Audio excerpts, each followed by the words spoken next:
نیت دراصل دل کے ارادے کا نام ہے۔ انسان جب دل کا ارادہ کرتا ہے اور اس طرح اس کام پر ایکٹ کرتا ہے تو وہ نیت ہو جاتی ہے۔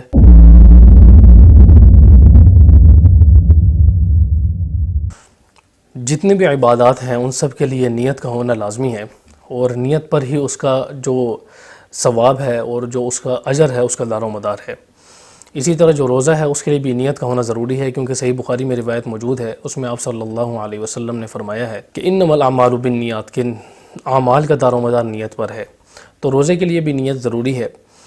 اب روزے کی نیت کیسی کی جائے؟ روزوں کی نیت اگر یہ مقرر کر کے کی جائے کہ وہ رمضان کے فرض روزے رکھتا ہے تو بھی صحیح ہے۔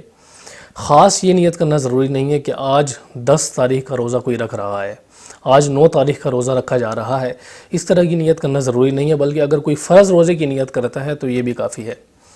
نیت دراصل دل کے ارادے کا نام ہے۔ انسان جب دل کا ارادہ کرتا ہے اور اس طرح اس کام پر ایکٹ کرتا ہے تو وہ نیت ہو جاتی ہے۔ جب انسان سحری کھانے کے لیے اٹھتا ہے تو ظاہر ہے اس کے روزے کی نیت ہوتی ہے، اس کو دوبارہ ایکسٹرا کوئی نیت کرنے کی ضرورت نہیں ہے، فرض روزے کی نیت ہی اس کی ہوتی ہے، تبھی وہ سحری کھانے کے لیے اٹھ رہا ہے۔ اب لوگوں میں جو ایک دعا مشہور ہے یا جو نیت یا الفاظ مشہور ہیں وہ سنت سے ثابت نہیں ہے، بصوم غد نویت من شہر رمضان، یہ الفاظ لوگوں میں بہت زیادہ مشہور ہیں، یہ ثابت نہیں ہے، اور لوگ اسے بس ضروری سمجھتے ہیں کہ اسے زبان سے ادا کی جائے، حالانکہ نیت دل کے ارادے کا نام ہے۔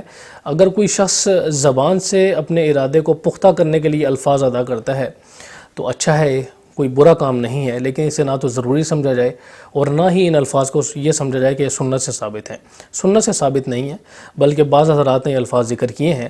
اگر کوئی شخص اسے سنت سمجھ کر پڑھتا ہے تو بالکل غلط ہے، اسے سنت نہیں سمجھنا چاہیے ان الفاظ کو، بلکہ اگر کوئی ویسے ہی پڑھتا ہے کہ بھئی جو میری نیت ہے اسے میں پختہ کرنے کے لیے الفاظ زبان سے نکال رہا ہوں تو ٹھیک ہے۔ اگر کوئی یہ الفاظ نہیں نکالتا تب بھی اس کا روزہ ہو جائے گا، کیونکہ آلریڈی اس کی نیت موجود ہے۔